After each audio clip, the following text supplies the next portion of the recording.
Alright, hello and good morning everybody, it is I, Granarite, and here we are with our next Assassin's Creed playthrough on Assassin's Creed Black Flag, being that we just finished Liberation. And we're going to start off here with a new game. I have played this once, a long time ago. So, we'll just be Abstergo, it's the set name, sure.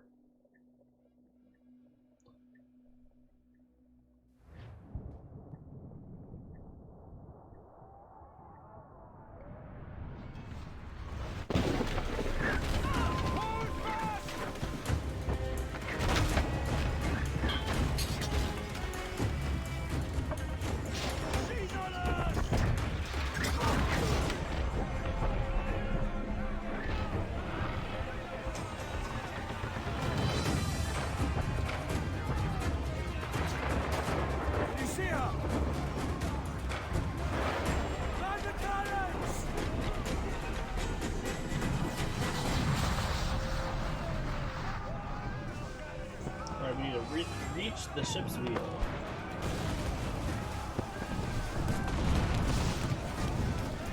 Take the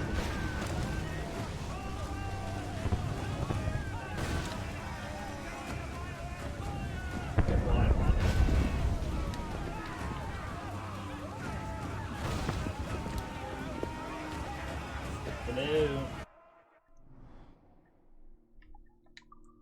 My game just like glitch or something?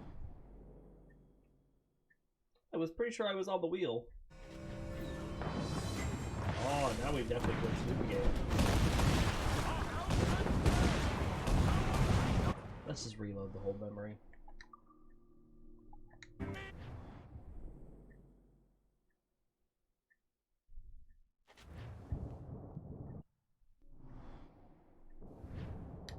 Can I skip the video?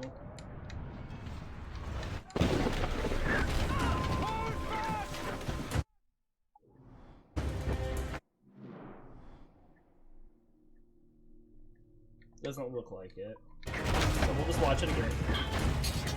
Not like it was long. That was weird.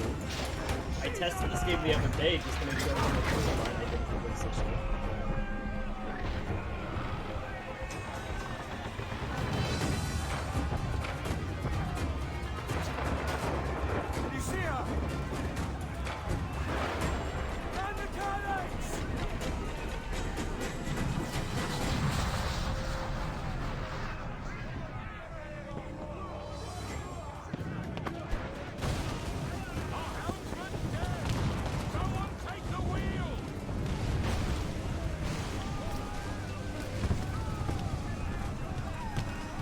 Okay, see, now that's different.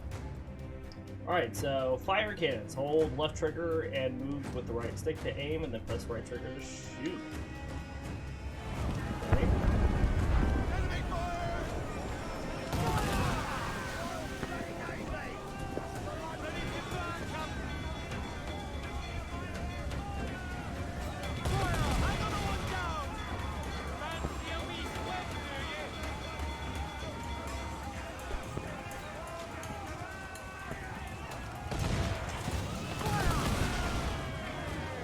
We're just trying to sink enemy ships.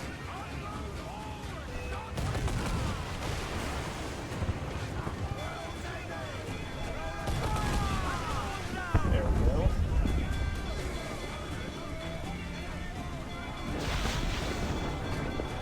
Oh, struck by lightning.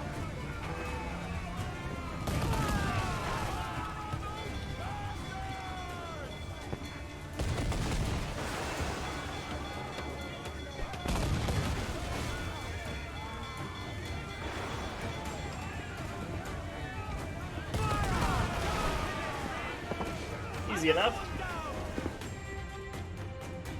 Will the game let us do it?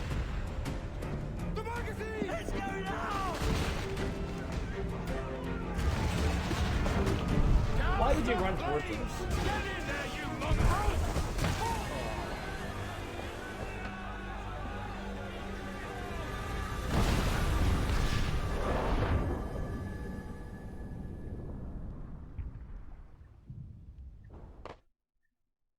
Is it dangerous? Edward? Privateering. Is it dangerous? Wouldn't pay so nice if it weren't. Why not sail with the King's Navy? Earn a proper wage, sail under gentlemen. Sod of the Navy's gentlemen. For every shilling I'd earn, the captain gets 600. That's no way to earn a fortune. We don't need a fortune. It's not about need, Caroline. I want food that don't make me sick. I want walls that hold back the wind. I want a decent life. How long would you be gone with these privateers? A year, I reckon. 2 at the most.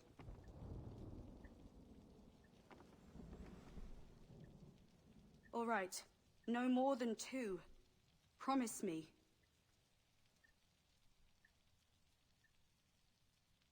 Silence! No promises.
Was it good for you as well? Havana. I must get to Havana. Well, I'll just build us another ship, will I? I can pay you. Isn't that the sound you pirates like best? 100 escudos.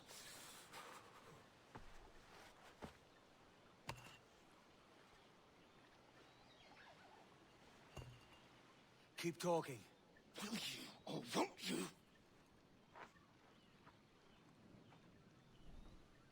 You don't have that gold on you now, do you?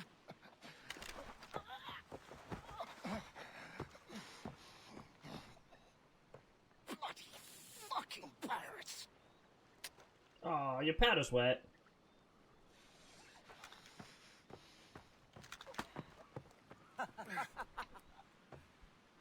I'm on to you, Snakesby! He's running pretty good now for being hurt in the gut.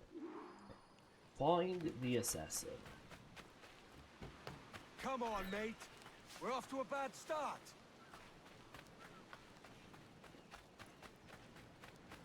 So we're holding right trigger while moving forward to free run.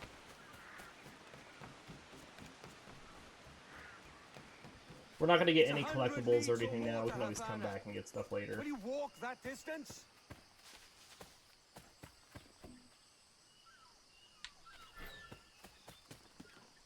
Hold right trigger while moving forward to climb.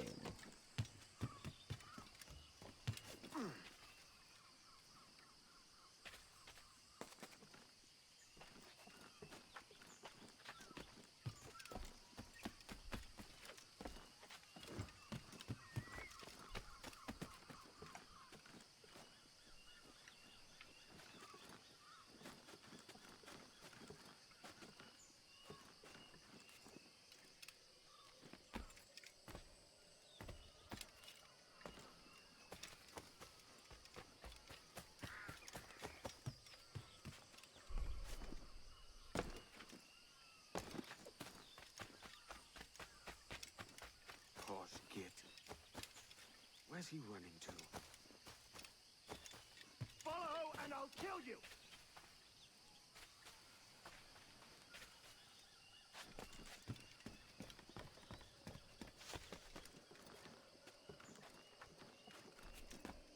We could work together on this!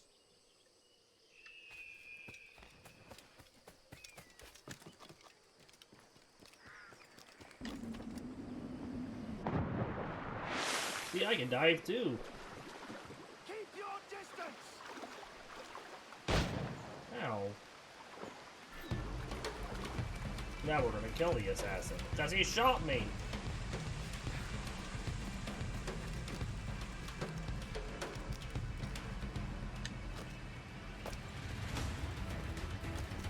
Come on, Edward.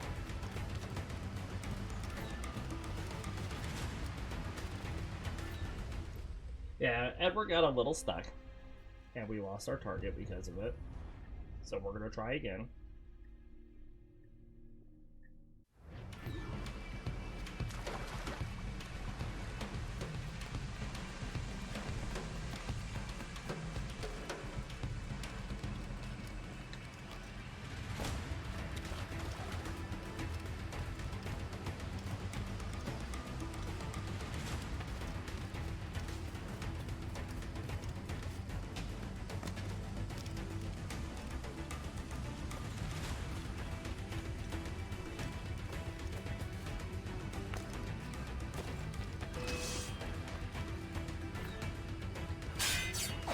Press X to attack enemies. I think we attacked him.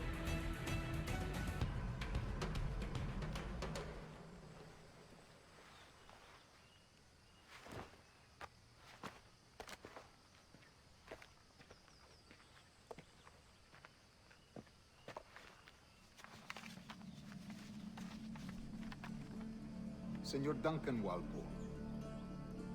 I accept your most generous offer and await your arrival with eagerness.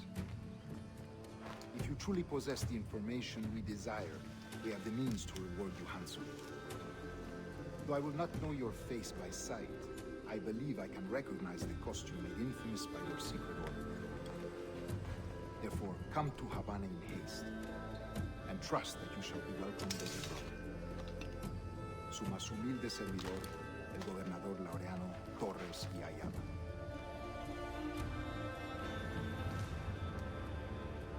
Mr. Walpole, let's collect your reward. Threw away the hidden blades because he's an idiot. No, he doesn't know. I mean, who would look at those and go, oh man, it's ingenious. Alright, so we need to find a way to Havana. That schooner will do me just fine. We'll go ahead and synchronize this. We're here. Might as well.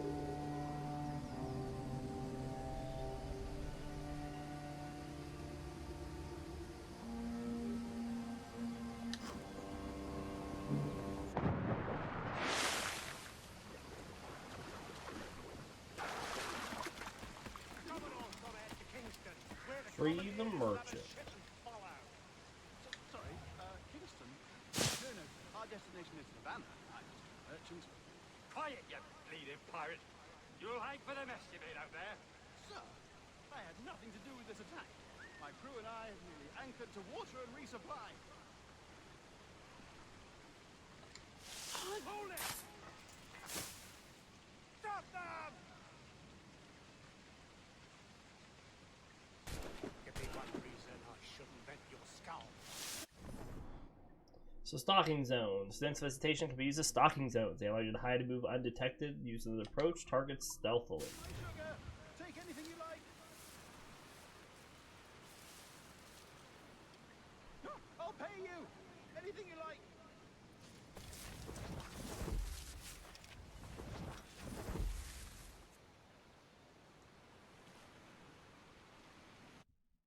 There is something over here. Oh God. Oh God.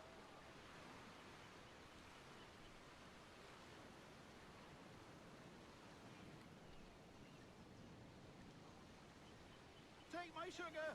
Take anything you like.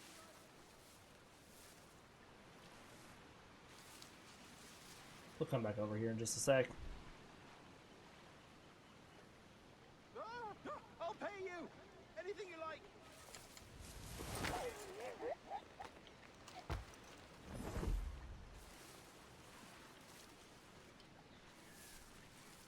Oh God. Oh God.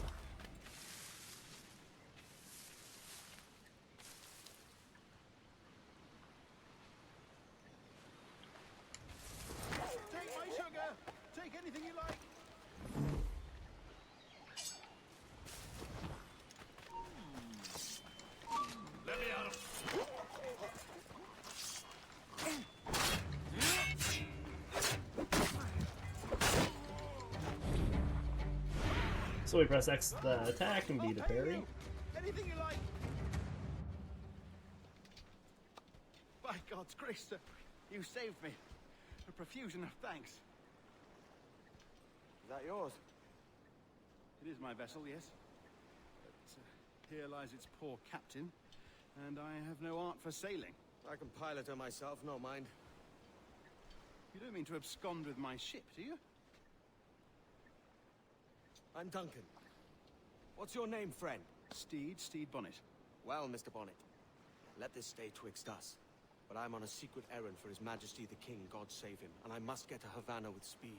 Ah, that is a relief, sir. Havana is also my destination. Our ways lie together. Natural allies, then. Ah, you put me at ease, sir. To think I took you for a pirate when you first appeared. Did you? Yes. You have uncommon way of handling yourself. Quick and easy, if I may say. Gave me quite a fright. But all things considered, I think it's turned out to be a rather fortuitous day, hasn't it? He's like, I have no idea what to think of this guy. We're going to... Lacking a rowboat, I'm afraid we'll have to swim to my ship. Hardly the worst thing to happen. Treasure maps. Find treasure maps on Explorer's Cadavers, and they will lead you to a specific place on an island. Dig there, and you might find money or plans to upgrade your ship. Use the arrow buttons to select the maps and press Y to open them. The coordinates will lead you to the location, and the image will help you find the right spot. The feature is accessible on the second screen. Hello, John Lim. Your name is really dark blue for some reason in my chat. I'm having a hard time reading it. But anyways, there is our map, and we'll get there eventually.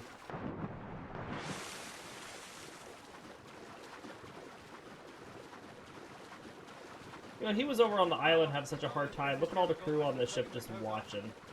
Is this Xbox One, PS? This is PC.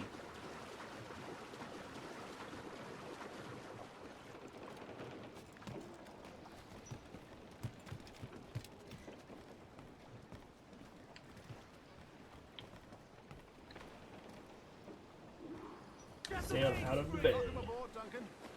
She's a modest schooner, but well suited to my purpose, trafficking cargo from my plantation and such. She'll do fine. There's a strong wind now. Let's strike to full, shall we? How much was this game when you bought it? Do you remember? I do not remember. I bought it quite a while ago during one of the sales. It's been in my library for a while. Raw stink of possibility. That's a top way of seeing it, mate.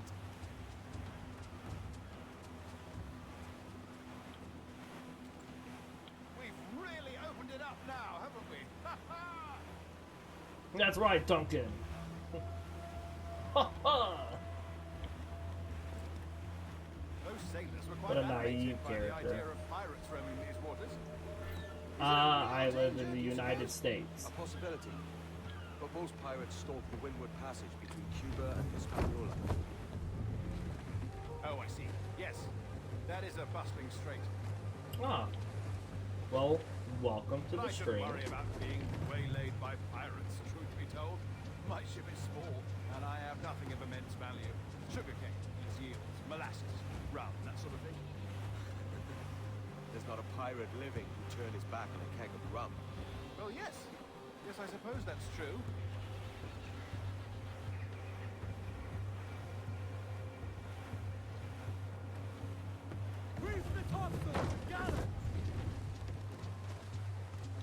Alright, now that we're gonna have made it out of the bay.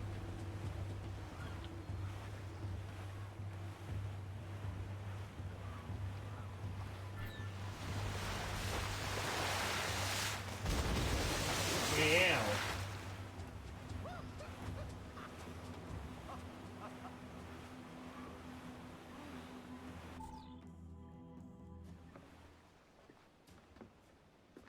You're a natural sailor, Duncan.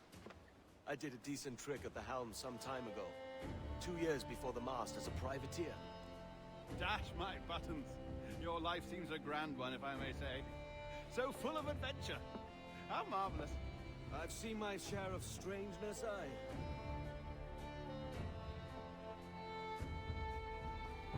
Now we're gonna get the title screen, I betcha. Past the intro little mission part. I'm glad that's not our ship. Get a better ship.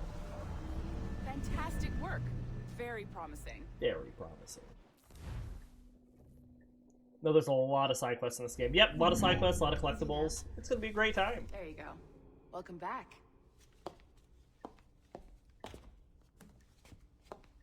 Well, your numbers look good. Now let's make sure we didn't break your brain, all right? I need you to move your head and look at these lights just here. Okay. Look up. That's it. Down. So far, so good. Let's get you up. What if my brain's broke? So, welcome to the Sample 17 project. That's Before because you Subject get started, 16 is you're gone. gonna need this. There you go. Testing, testing. 1, 2, 3. Hello, bonjour. C'est bon? It works. All right. Let's take a walk. Your file says It's you've done weird, some yeah. memory research before, but not to this extent, which is surprising. You're very good. The data streams are very stable.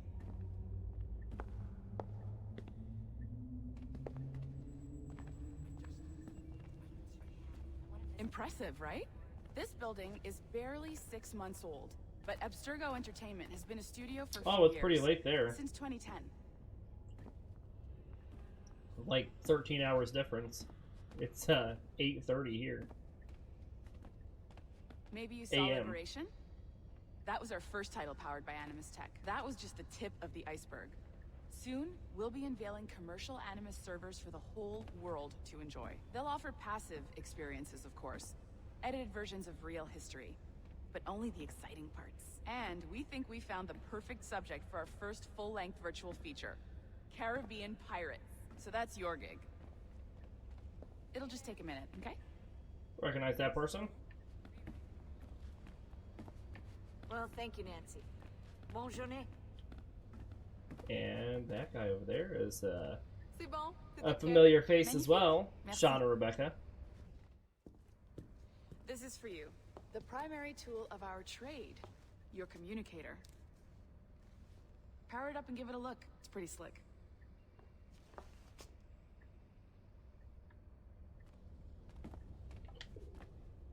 So we have My Files.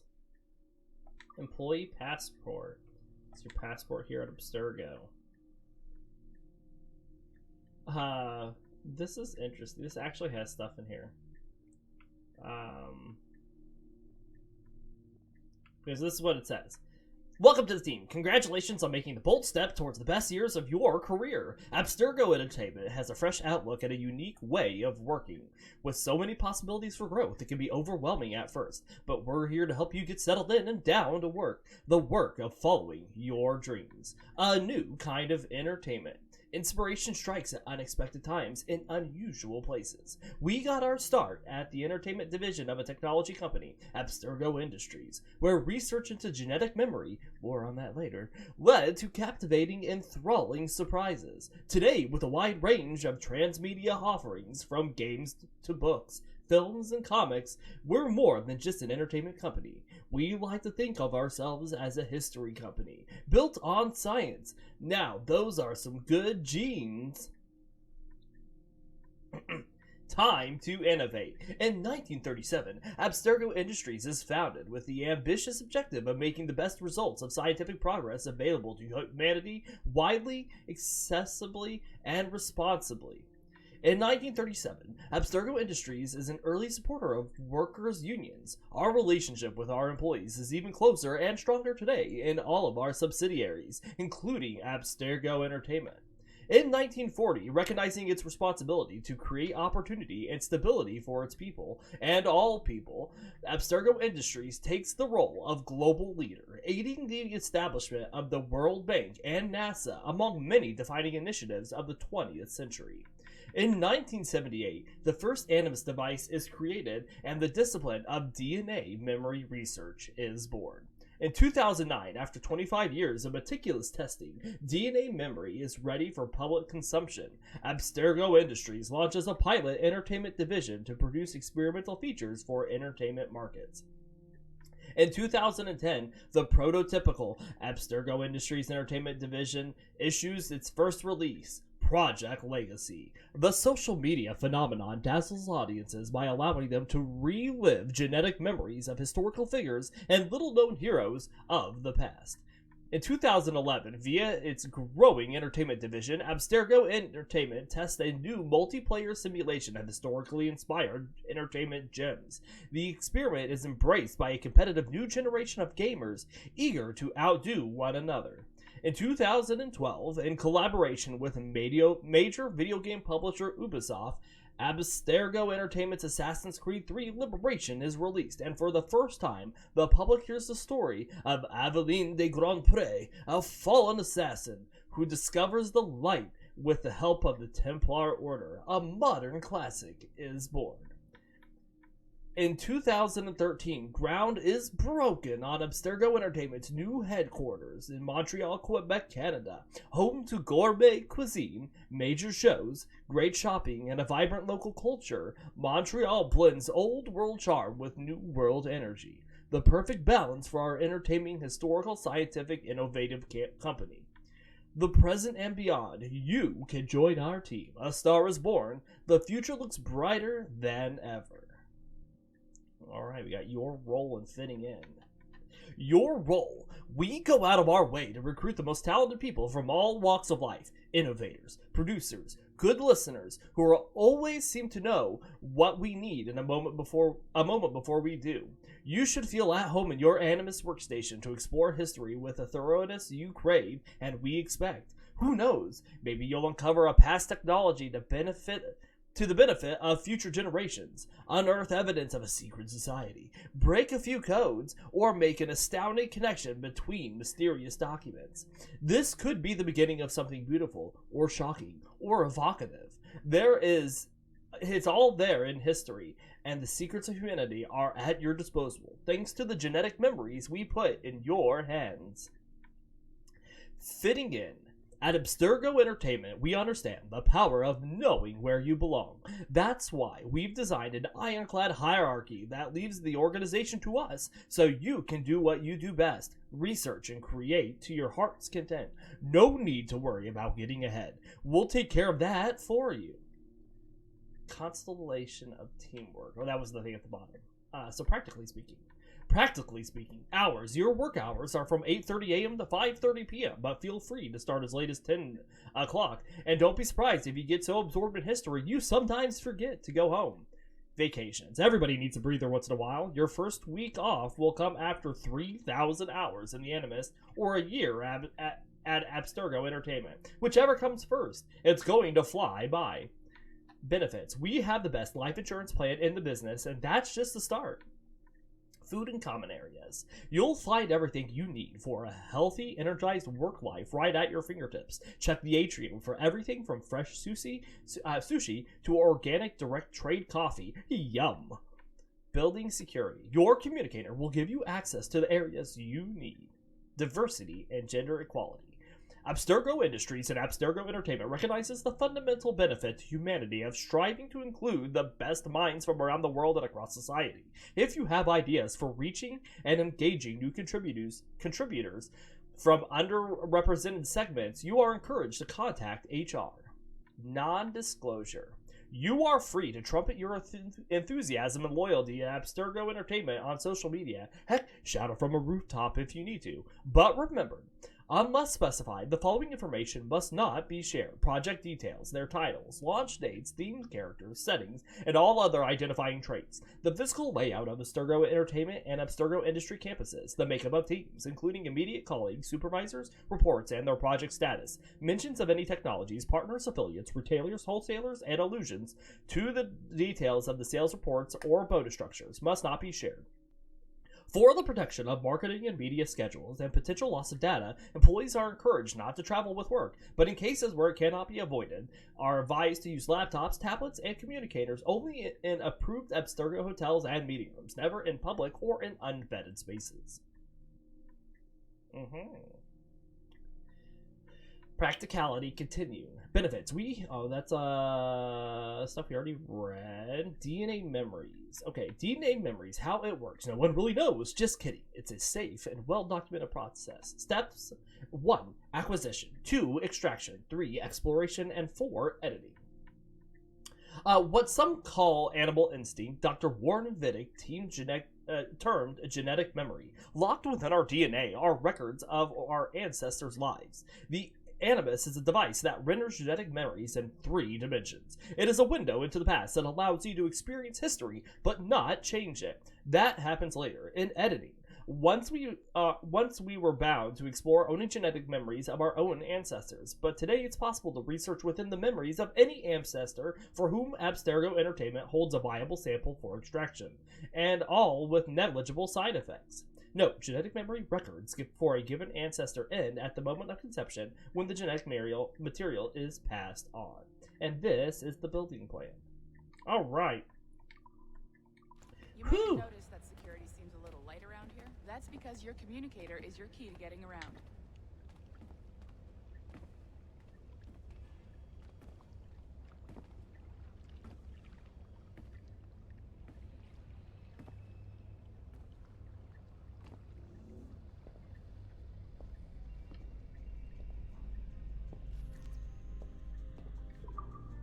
See that flashing wireless signal? It means you're hooked up to the elevator. I'll let you do the honors. We're headed up to the Sample 17 studio, 2nd floor. Wow. Fancy. You ready? Let's go.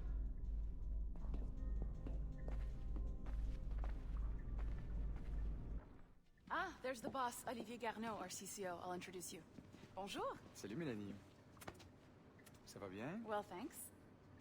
Have you met our new hire? Just started today. I haven't. Bonjour. What project? Sample 17, the Kenway line. Hey, them. Connor. Edward, the pirate. Ah, yar, matey. Cringy. Very exciting. Welcome aboard. Mélanie, can we talk in your office for a minute? Just let me get this one settled and I'll see you in 5 minutes. C'est bon. Nice to meet you. So, this is the Sample 17 floor. We're diving into the memories of one very generous donor, Desmond Miles. We're pulling all the best stuff from his DNA. And hopefully one day, we can forge some fantastic experiences from what we find in there.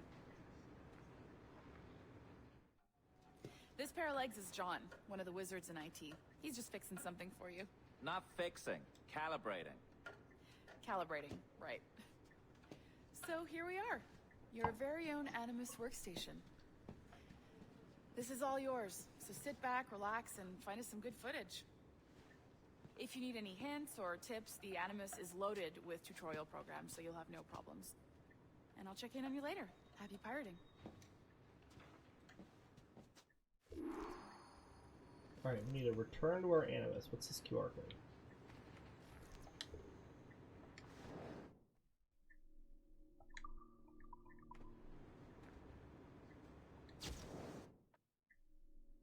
Sticky note 2.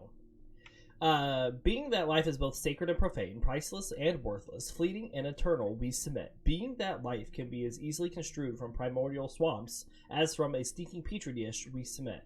Being that those who came before imbued us with life and may remove it as readily as we defy or deny their original plan, we submit.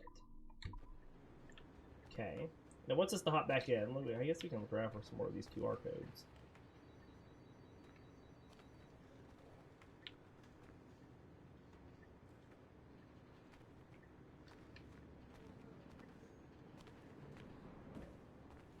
Just take a look around. Here's one.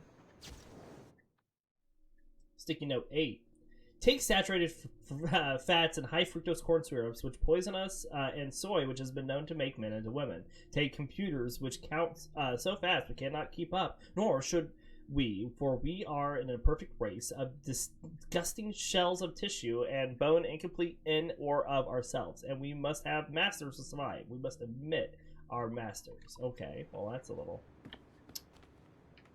odd.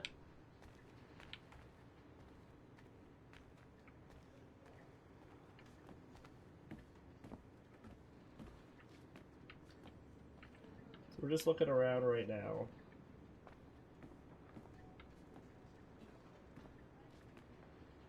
Nothing here on the note board.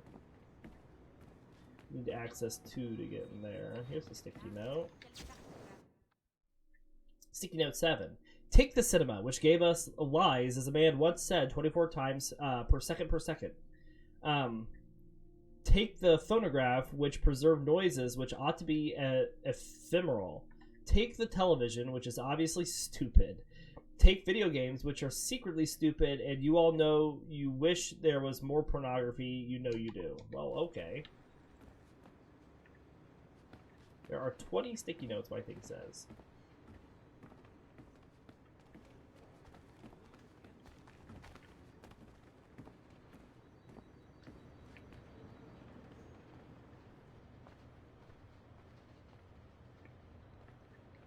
This is a 1. We don't even have a 1 yet. We're just looking around here for sticky notes.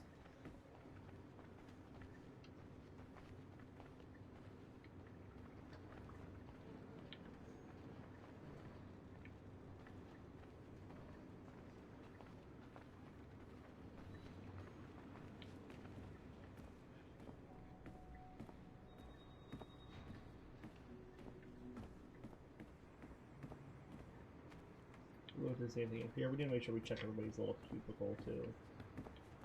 Nothing in here.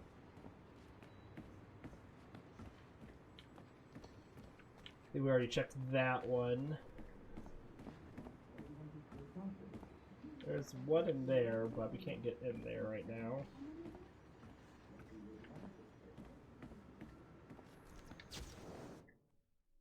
Sticky note 4. It was the 17th and 18th centuries. The world became an indecent place rent of its original purpose during the ages of industrial revolutions. Here it was, the machines of industry were unleashed in such grand quantities, quite without understanding them unwound motives and purposes of their own, as inert as they were.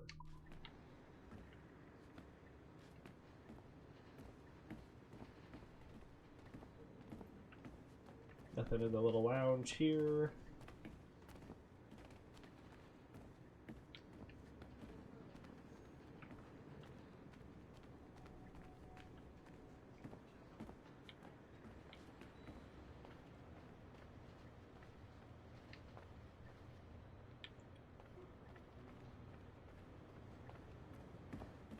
Sorry, if I stop, it's because I'm doing a quick once-over of what I'm looking at. I'm pretty sure we've checked everybody else's stuff.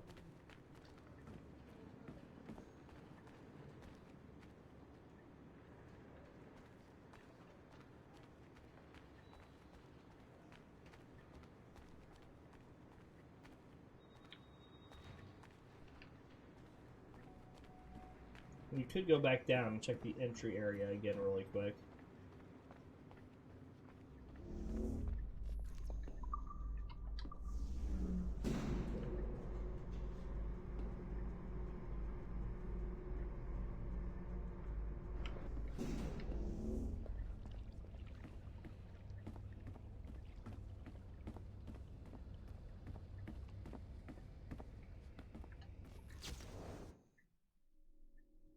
Yes, we submit that we are such tools, and as such have a purpose befitting a tool. We submit we are like hammers and wrenches and shovels made for a specific purpose, not our own. We submit that our purpose is indivisible from the will of those who came before. We submit ourselves, our bodies, and our minds utterly.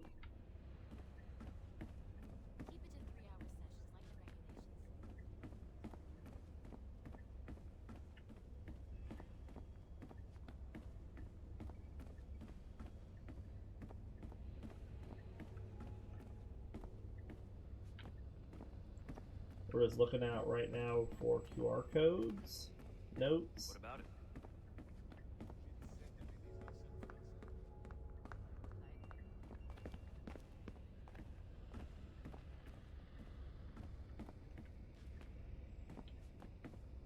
Since somebody's taking the time to plaster them all around, we might as well read them. If we can find them.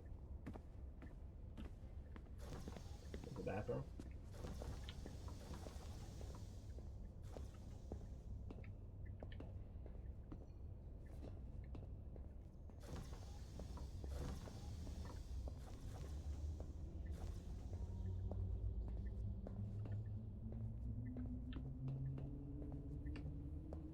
Not seeing anything in here.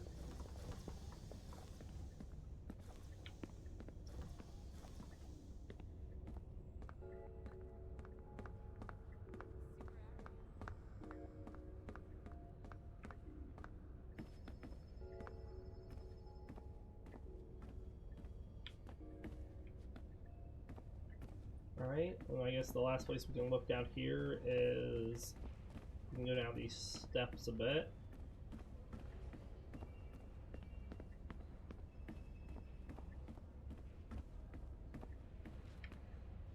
Can't get in there, okay. So that might be it for now. Oh, wait, is that a QR code? That is a QR code.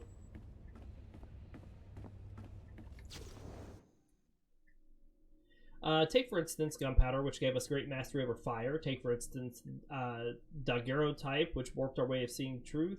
Take the light bulb, which gave us light when none was necessary. Take the automobile that sped up us along at velocities, capable of only killing us in new and silly ways.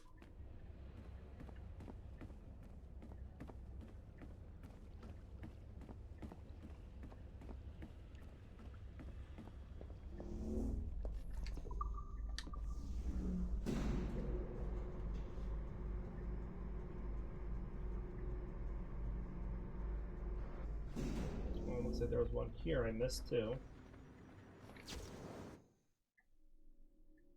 As our tools are genetic expressions of our mental cultural activity, and we are expressions of their mental cultural activity, it must be necessarily follow that the world is now and ever will be is an expression of the first will, an expression of their labors, and thus belongs not to us but to them. The wires, the cables, the data networks that now crisscross the globes are hers. They must become her body and her mind. Okay.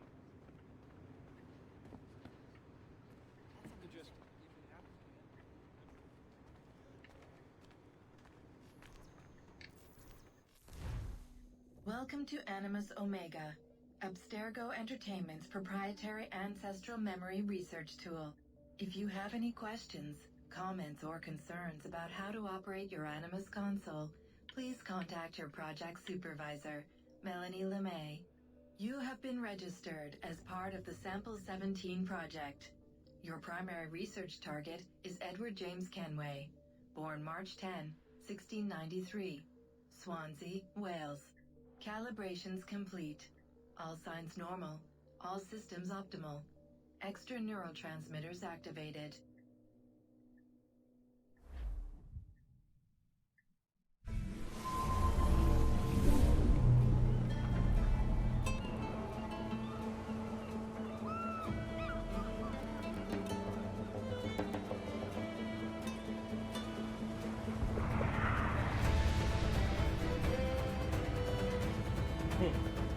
It's Assassin's Creed.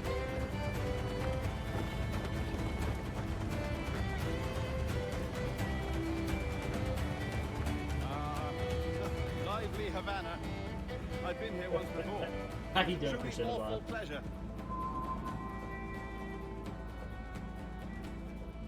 See someone you know? No. Just putting on a friendly face. I shouldn't want to be mistaken for a pirate again. Right. Flash rogue like yourself must be cautious.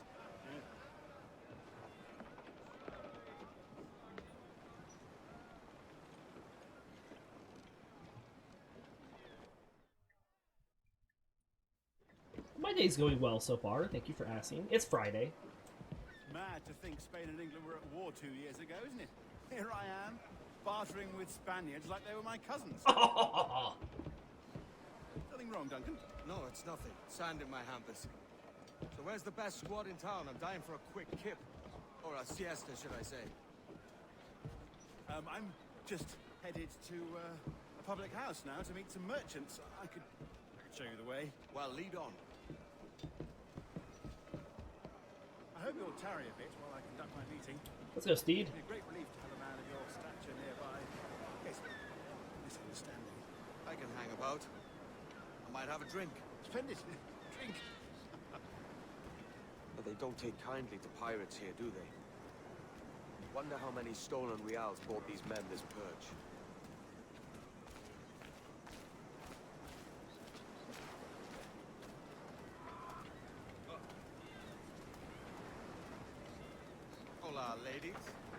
know these women, do you? How was Assassin's Creed Liberation? Eh. Privilege. A few dozen reals for every hour of knowing. Keen to meet them. No, goodness no, I'm a married man.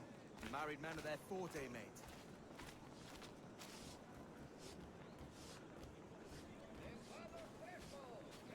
I wasn't overly impressed with the end of the game. Of personal defenses. I should acquire a blade for myself, Duncan, just as you have. This rusty razor's nothing to admire. Even so, I appear a mere kitten walking so close upon you. Perhaps a small dagger would suit me. Let's see what he's selling. Maybe I'll buy a sword too. We'll both jump rank. Oh, we'll be quite the pair, you and I. Twin devils. Oh, Steed. Lend us It's a few so funny. reals, then. I did save your skin. Of course. Cheers.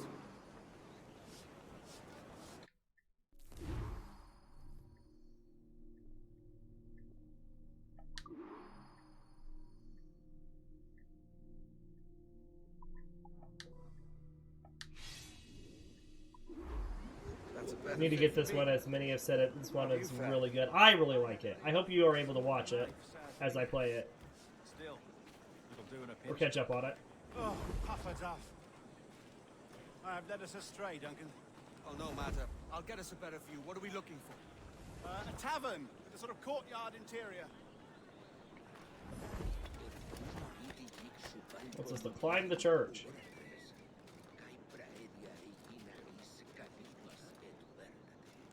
My goodness, you're an agile chap.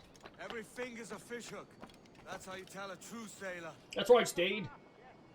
A fine way to put it.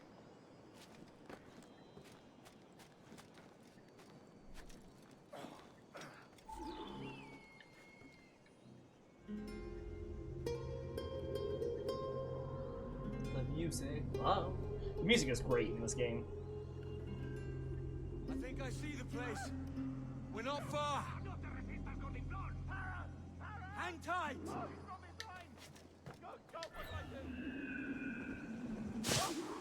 can't breathe. Stop or I'll break your knees when Tackle I the catch ya. pickpocket is my optional objective.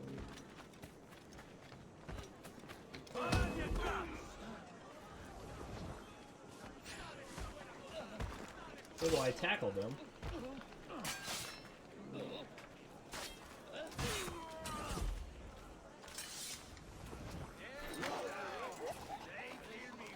You robbed the wrong man, mate.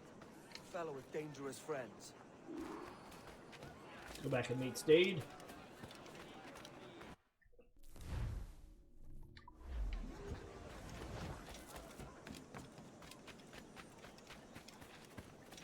Duncan! By Jove, you're alive. Of course I am. That filch was no fuss. Oh, yeah. Run for all, if right. that's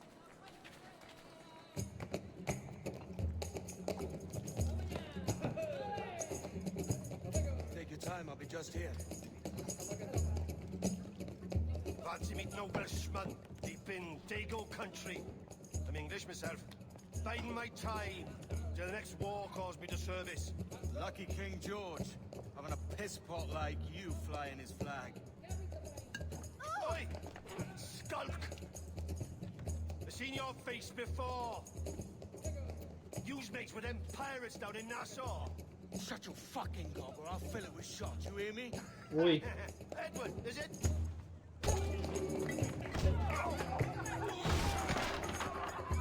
Hey, I warned you.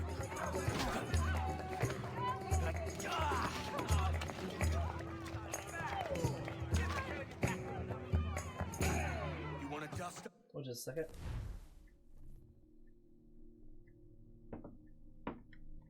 Beat up the attackers.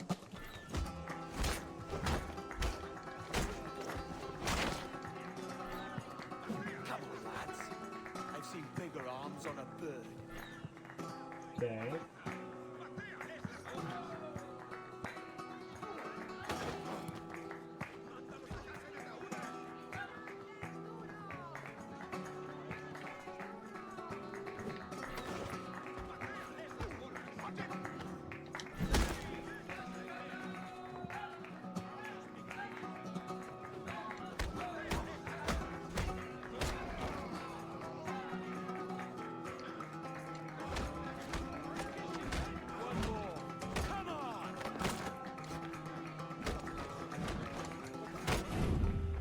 Got him. What a face. Did you see that face?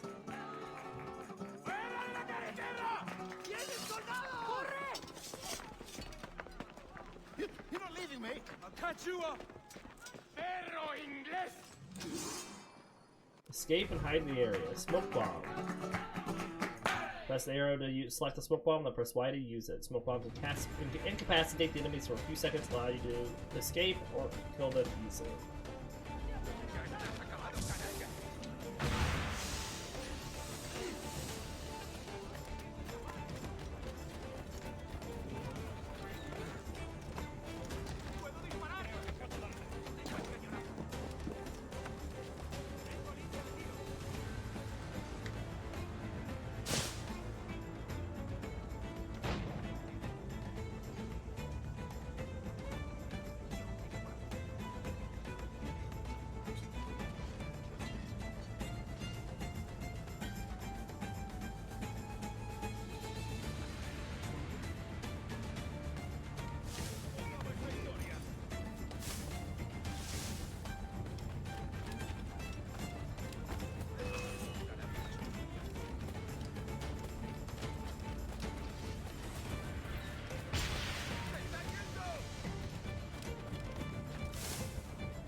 Alright, so that's all the stuff you can get in Havana. Are there still guys looking for me? Really? I thought I was completely done, but I guess I wasn't.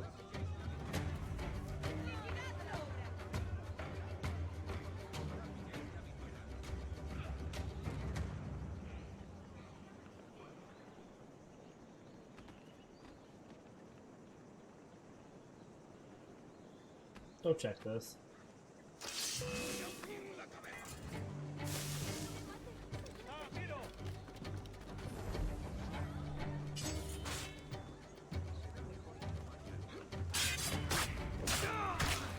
Alright, well, we're just gonna do what we always do, and we're going to get everybody.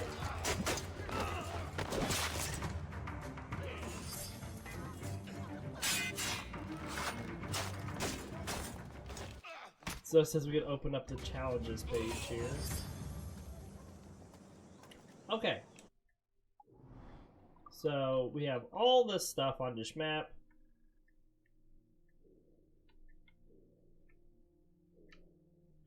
We're not going to be doing any of the side stuff yet, though.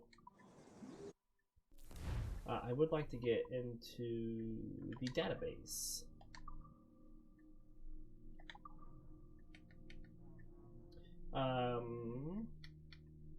So let's see. We got dancers here. A cowardly euphemism for women employed in the old world's oldest profession, prostitution. For a handful of coins, dancers can be employed to distract guards and interfere with ongoing fights. They also have some incredible stories of their own to tell, if only you bother to listen. What is this? Who approved this paragraph? OG. Sailors flushed with the rum and heat of the sun, these drunkards can be useful in a few ways. First, as a blended group, they allow Edward to hide in plain sight, and secondly, as allies in the event of a scuffle. But remember to bring a bit of coin if you want them to fight alongside you, as these pirates won't risk their lives for free. What are these guys always standing around in tight huddles? Can't we find a few who are swinging from chandeliers or sleeping under donkeys? OG. Born 1691, died, Caroline Scott. Daughter of Emmett and Elizabeth Scott, Caroline was born in Bristol, England, to a prosperous family of merchants and civil servants. Given a modest education by her father, she furthered her own studies in her own way, taking time to read as often as her familial duties allowed. Splitting her time between this and helping her mother manage her father's affairs, she grew into a confident and level-headed woman with more skill and intelligence than her situation allowed her to exercise. Caroline first met Edward Kenway outside the Auld Shillelagh after the aftermath of a drunken altercation. She had arrived to fetch one of her servants, and there found Edward escorting the woman from the clutches of one of Bristol's most notorious cads. Thankful for his kindness, Caroline agreed to a second meeting on more equitable terms, hardly thinking a romance possible.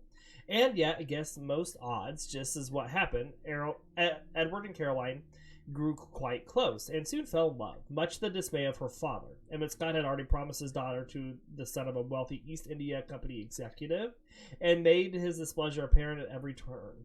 But all this was noise to no avail. Edward and Caroline were married in 1712. Duncan Wapple, born 1679, died 1715.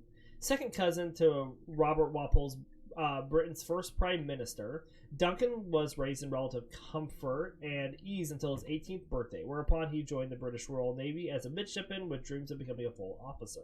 His moderate temper and his impulsiveness, however, stymied a swift ascension, and he grew impatient with his progress. After 3 years, his interest in the Navy had dwindled to nothing.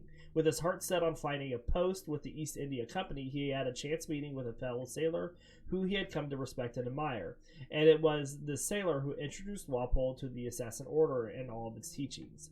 Leery at first, Duncan soon took to the secret order with a fervor and a drive that he had not known in the Navy. And as his skills increased, so did his reputation. But his temper and impulsiveness, coupled with his growing arrogance, were always a liability, and he was known for his frequent clashes with the eldest of the British Assassin Order. Still, he was a valuable asset to the order, so much so that in 1714 his mentor asked him to sail for the West Indies, rendezvous with the Brotherhood there, and meet with their mentor, Tabai. Walpole accepted this position with eagerness and departed within the month. The assassins in England never heard from him again. Edward Kenway, born 1693 in Wales, died in 1735 in England. Edward James Kenway was born on the 10th of March in Swansea, Wales, to Bernard Kenway of Manchester and Lynette Hopkins of nearby Cardiff. By Edward's 10th birthday, his father had moved the family to a small farm just outside Bristol in a nearby port town in southeast of Wales.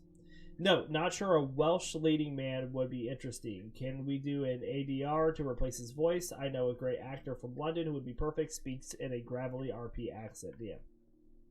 This relocation had a depressing effect on the young Edward's mood. He grew restless from a lack of contact with his old friends and struggled to find an outlet for his limitless energy. By his teens, he was spending more of his time in the city away from his farm, where the lure of excitement overrode prudence. By the age of 16, he had substituted a career as a successful farmer with a life of hopeless tomfoolery, frequently shirking his responsibilities to his family in favor of rough company. In late 1711, at the age of 17, Edward met Caroline Scott, a woman of modest but steady means. Their friendship began consciously, as Caroline's hand had already been promised to a boorish son of a wealthy East India Company executive. But Edward's charms eventually won out, where he and Caroline were married within a year of their meeting, a union that angered her father and got the whole of Bristol talking. No, poor handsome chap gets the wealthy or beautiful girl. This stuff just writes itself. All right. In the earliest months of their marriage, Edward resolved to do well by his wife and provide her as he believed a man of his position should. But Edward's grandiose dreams and exaggerated opinion of himself prevented him from taking immediate responsibility for their well-being. After only a year, he had stumbled back into his worst habits, drinking, fighting, and idleness. It was in this dark period that Edward revived an old idea of joining a privateering fleet sailing for the West Indies with the aim of making war against the Spanish and collecting unchecked sums of gold and cargo. This, he told his wife, was their path to quick riches. Being a sensible and prudent woman, Caroline discouraged these fanciful ideas. No, is she a harpy? Does she nag him? Are we meant to hate her, or what? Because I certainly don't want us to feel conflicted about Edward's choices. He's the hero. Let's avoid the scenes of him drinking or gambling. OG. By the summer of 1712, Caroline understood that her husband's departure was inevitable. She wanted no further part of Edward's reckless plans, so left him to live with her parents. Stunned by the sudden turn, Edward was determined to earn his fortune fast and prove himself as capable as he claimed he was. He left for the West Indies barely 1 month later and soon fell in with the privateer Benjamin Hornigold and his quartermaster Ed Thatch. Edward spent the first half of 1713 sailing with these 2 seasoned sailors on regular sweeps of the Windward Passage, but that year fate threw him another upset. With the signing of the Treaty of Utrecht, all hostile actions between the major empires came to an end, and the prospects of British privateers dried up. Now poor, unemployed, and thousands of miles from home, Edward and his colleagues settled on the island of New Providence in the Bahamas to reconsider their options. These were fanciful days for Edward. He discovered in the small town of Nassau a life quite unlike which he had left behind. The atmosphere of wild and noisy freedom in his small stateless encampment overwhelmed and captivated him. The drinking, the gaming, the women, the aimless desire to simply live as one pleased, and yet, as carefree as he was, his beloved Caroline was never far from his mind. If he could make something of himself in the West Indies, working at a sugar plantation, perhaps he might win her back after all this time.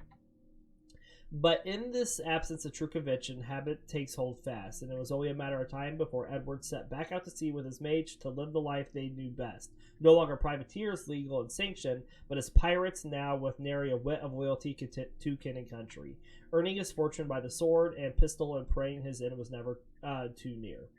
Note, if we can remove some of the more unseemly bits of this personality, this is a great backstory. Edward's bound to be a hit. Pirates, buccaneers, and privateers, often used interchangeably. These are a number of important distinctions to be made between these famous high sea swashbucklers. Pirates, criminals on the open sea who use coercion and intimidation and violence to rob innocent people of their cargo and transport. The term pirate is a catch-all for and may be used generally to refer to all who perform acts of larceny on the open ocean.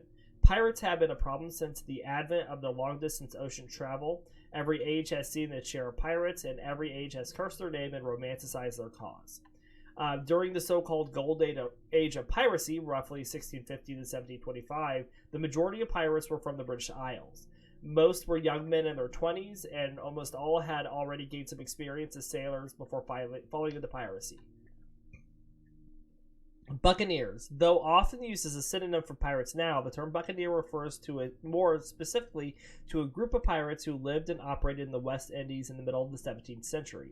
Best known for attacking settlements and fortifications on land, a large group, the buccaneers derived their name from the French term boucanier, an instrument used for smoking strips of meat over an open fire, a favorite source of sustenance for these terrestrial pirates. Privateers. Privateers were non-commissioned sailors who attacked and robbed given a letter of marque by their king or their king's official, such as a governor. Thus, the difference between a pirate and a privateer is but a hair's breadth of difference. Pirates simply sail for one monarch fewer. Stede Bonnet, born in 1688, born into a plenitude and wealth on Barbados, Stede Bonnet seemed destined for a life of pleasure and ease. The son of a successful and influential plantation owner, his early life was marked by tragedy when his own parents died suddenly, leaving the 7-year-old Stede orphaned and in a perpetual state of melancholy. His inheritance of some 400 acres of land softened the blow caused by the loss of his parents, and by the time Stede was in his late teens, he already restored the sugar plantation to a profitable state. He married young and set about starting a family as soon as possible, but owing to what some called a disorder of the mind, he never found solace or comfort in these domestic trappings. To further complicate his unease, his firstborn son died in infancy, further amplifying his grief and stirring his restlessness. As a means of coping, he dreamed of going to sea and sailing the world, meeting people, living life as a free man of the obligations thrust upon him. This sounds like an inspiring story. Would he make a good hero character or villain? Oh gee, no, trust me, Emma. The British Empire. The course of the 18th century saw the British Empire become the world's leading colonial power, with France and Spain as its primary rivals. After siding with the Netherlands and the Holy Roman Empire in the War of the Spanish Succession, the British Empire expanded, gaining territories from both Spain and France and taking over the Atlantic slave trade in Spanish America. The Spanish Empire. Already a global power, the Spanish defeated powerful adversaries such as the Aztecs and Incas in the Americas by exploiting existing conflicts and rivalries between the tribes and nations between the 15th and 18th century. No, and also by accidentally spreading disease. It wasn't all strategy, JM. Acquisitive and protective of the the supply of precious metals its new colonies afforded, the Spanish Empire enthusiastically participated in the Atlantic slave trade and defended its trade routes aggressively. In 1701, Spain became embroiled in the War of Spanish Succession. At once international and civil, it ended with a series of treaties in 1713 and 14 that saw King Philip V remain in power but lose his line to the French throne. No, let's face it, he really wasn't using that thing anyways, RO. Moreover, Philip kept his title of overseas emperor but relinquished much of the empire to the British, who were granted the exclusive right of slave trading in the Spanish America for 30 years. The century was nevertheless one of prosperity for the Spanish Empire, as their trade reputation grew steadily under the Bourbon oversight and continued to grow at an extraordinary rate until the 1780s. Gosh, I'm so glad they recovered from that slave trading loss. Philip V, what a trooper. All right, and that looks like everything in the people. Locations, we have Havana. There were several attempts to found a town near the Havana Bay in the early 1500s. A settlement was established by the Spanish conquistador Diego Velázquez de Celular in 1514. Sorry if I pronounced that incorrectly. The city sits on a bay that opens to the Gulf Stream and thus become a natural stopping point between Europe and the Americas. It was in the early stages of the golden age of piracy. Havana was burnt to the ground by French corsair Jacques de Sorez. By the 1700s, Havana was a large, heavily fortified port city where Spanish treasure ships would dock on their way to Europe. Pirates lurked on the approaches to the city, hoping to capture these same ships. Note, I've been trying to get the Cuban government in on this one to work at a tourism angle, but they don't seem interested in the marketing at all. Ships, we have the HMS Intrigue, and we just looked at these. The Jacobite and the Revenge. Art collection. An English ship in the... I don't know why I have these already. So what we have... an English ship in action with Barbary vessels. More of a display of his imaginative technical skills than an actual historical representation. This dramatic painting by William van de Velde II depicts a battle between the Barbary corsairs who operated in northern Africa. Harbor scene at sunset. Harbor scenes such as this one depicted in the 1643 painting were a favorite subject of the painter's artist Claude Lorraine. Merry Company. The 1623 painting by Gerard van Horst illustrating a provocative scene of debauched student with two prostitutes. St. Jerome as Cardinal, an unusual rendering of St. Jerome as a scholar rather than as an aesthetic. The book supporting his hands alludes to his work as a translator of the Bible in the 5th century. The burning of the Royal James at the Battle of Solbay, an oil on canvas painting by Willem van de Velde II, the founder of the English School of Marine Painting. This painting represents the Battle of Solbay, the opening battle of the Third Anglo-Dutch War. The Flight into Egypt. The Flight into Egypt was commissioned by King Philip V of Spain for display in the French court. The Baroque guitar. Produced in Italy in the 17th and 18th centuries, the Baroque guitars are smaller and much more decorated than the modern ones. This one was made of snakewood and ivory bone. A beaver pelt found in the great numbers throughout the northern regions of North America, highly sought for their use in tailoring fine hats.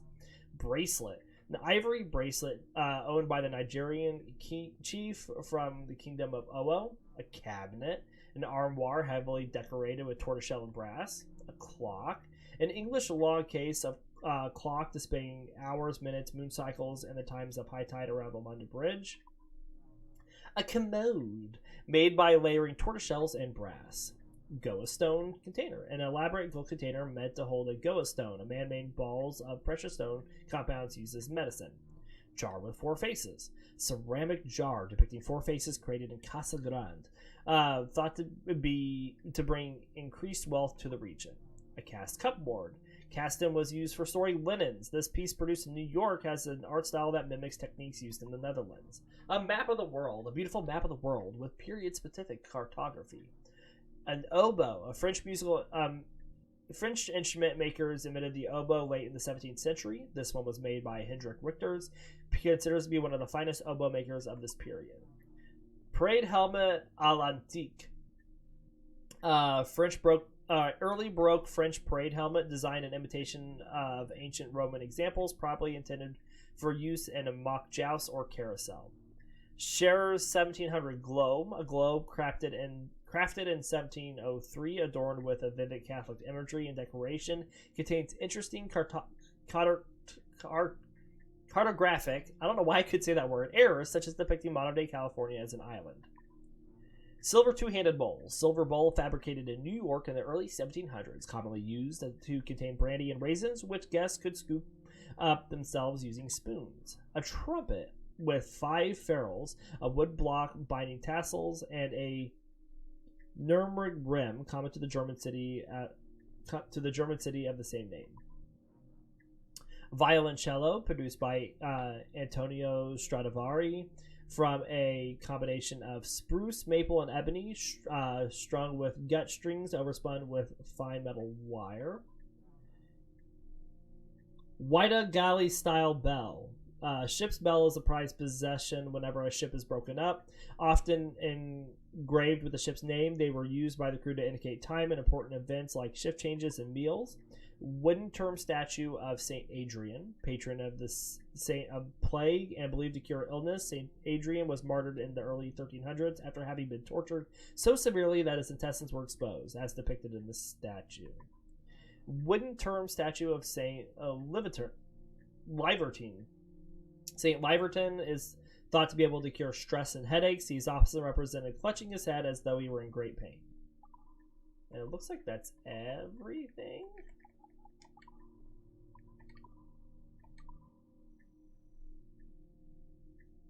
All right. Well, we're going to end this episode here. So we do hope you all enjoyed. We'll be back in a little bit with some Pokemon. But until then, we'll see you next time.